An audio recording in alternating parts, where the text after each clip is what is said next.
Okay, today is Wednesday, July 5th, and I wanted to post this video in regard to the hypocrisy, the propaganda, and the risk management, and just pretty much showing you where all the bullshit is when it comes to medical care, taking care of injured people, the sheriff's system, the Department of Public Health, just everything combined and naturally set to fail. You've been watching the videos, you've been seeing my trying to get a hold of Barbara Garcia, the Director of Public Health, Vicki Hennessy, the Sheriff for San Francisco County. If you go back and look at the prior videos, you'll see me trying to get a hold of this Board of Supervisors and Supervisors in regards to Laura's Law. You'll see where I've gone to almost every department and turned over every rock to prove that not only is it rigged, but it doesn't work.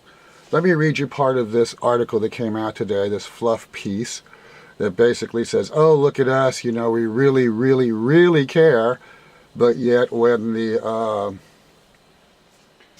tar hits the pavement, you can very easily tell that not only is it a lie, not only is it hypocritical, you know, on their part, it's also, you know, not also propaganda, and there is no meaning behind their meaningless words. Okay, so the article starts off by saying San Francisco spent $119.5 million across 60 different programs last year to try to keep people out of jail after they got caught up in the criminal justice system. You will see, if you go back to my videos, where I was illegally arrested by the Department of Public Health Security, which is represented by the San Francisco Sheriff, while dressed up as law enforcement officers while not providing that services. And you will see where I went through the court system with the public defender and, of course, explained to the public defender and tried to videotape the court procedure that I was going through to explain to the judge, you know, not only how the process was rigged, but how the Department of Public Health and the sheriff and everybody else was in cahoots to deny people their medical rights and everything else. If you go back and look at the video, instead of everything being, you know, the case being dropped for false arrest and all, I was basically given the Hillary Clinton approach that, you know, it was a federal investigation, not a criminal, you know, looking into for her emails, you know, just basically changing the narrative and trying to change the description. My case was dropped. I was overcharged by the DA. You'll see the videos where I'm trying to go back and get an accounting for that. You'll see where I'm trying to get an accounting for the false arrest and everything else through the Sheriff's Department, which has never contacted me back. Once again, proving what I'm saying here as far as the sheriff and everything else being a lie. It just goes on, folks. Okay, so I lost my train of thought. Sorry about that. Regardless, it doesn't work. You've seen me continue to point that out, and I shall. All right, so let me go ahead and move up. There's a 37-member working group to study the jail's population demographics and found inmates in need of mental health services are often kept waiting for services while incarcerated, even after the city's collaborative court decided they should receive treatment instead. Wow, that's really difficult to believe. I mean, I still can't get the follow-up to what happened to me in the jail system where I was illegally jailed, you know, and falsely arrested. I think it was 4 or 5 days. Go back and look at the videos. Once again, proven that this is all a lie. Okay, so in the article it goes on to further state that, okay, here we go, let's continue. Okay. But inmates in need of mental health services are often kept waiting in jail even after the city's collaborative courts decide they should receive treatment instead. In 2015, about 360 inmates were kept waiting in jail for a combined 18,000 days for slots to open up in residential treatment programs or locked psychiatric facilities. Okay, and here comes my favorite departments to, of course, spread the propaganda. The Department of Public Health plans to open at least 116 more mental health beds to reduce those waits. Oh, I would imagine that, they wouldn't want to be videotaped. They wouldn't want the people who are receiving the services to videotape their health care either. Okay, jailed inmates are receiving more attention than usual as a result of the city's need to shut down jails. All right, of course, that's a lie. Instead, the sheriff would use... Okay, that's another diversion.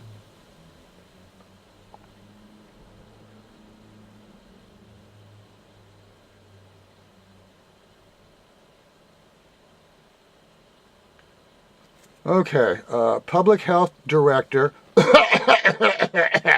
Barbara Garcia, a co-chair of the working group, said at a June meeting that we did agree to the fact that the jail population needs all of us to make sure that inmates are safe in a seismically safe area and that they also get the kind of services they need. Well, geez, I was in jail. I went to go see her over these issues, and apparently, I guess, my safety and my services don't matter. I also went to go approach her as to the false reason I was in jail, the false arrest that I had. And, I've been trying to follow up, with the false restraining order that, her department issued against me, which, of course, naturally, they're security lackeys, the people dressed up as sheriff's officers, impersonating law enforcement officers, were an integral part of. Here is the other co-conspirator that I've tried to meet with. Sheriff Vicki Hennessy, another co-chair of the working group, said reducing the jail's population would come down to a lot of behavioral health and medical diversions. Next paragraph, she states, as sheriff, I'm responsible for running the jails, but I am not the person who puts the people into jail. That's awfully interesting. That's kind of like, the people in Nuremberg, who were in charge of the jails just saying, well, I was just doing my job. I was responsible for doing what they told me to do, but, I'm not the one who put them here and who did all the policies. That leaves me in an interesting position, Hennessy said. She said she wanted to, quote, give them the best care while they are in our jails and improve their chances to not reoffend. Well, let me see if I understand this right. I'm pointing out, not only how the system is rigged and how her department is an integral part to deny people their medical rights and show her these things, along with all the videos that I have, and I cannot get a meeting. I was in jail illegally because I was falsely arrested. I've tried to follow up with that. I've gone to her own department's IA and filed complaints, and they've never responded, to tell me what has happened and why, and for me to follow up and videotape and hold them accountable. Once again, bullshit. Also, if you go and you look, after I'd been, assaulted, denied emergency services by Zuckerberg San Francisco General Hospital, which is run by the Department of Public Health, and of course has security there with the sheriff and all, and I've gone back and tried to follow up on that. Just watch the videos that have been recently posted to learn all the games. Watch the inhumanity. However, never, ever, ever believe these pieces. You're more than welcome to call Barbara Garcia at 415-554-2525 and ask about me and everything else, and ask, if this person doesn't deserve proper medical care. Oh, and this falsely arrested person by her own security staff, dressed up as law enforcement officers, pretending to be sheriff's deputies, why they're not properly trained.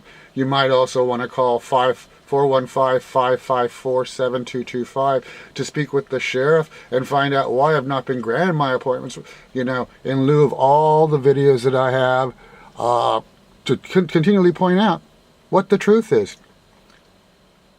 They don't want the truth. They want their spin, their propaganda, and their hypocritical lies. So here it is, for your amusement.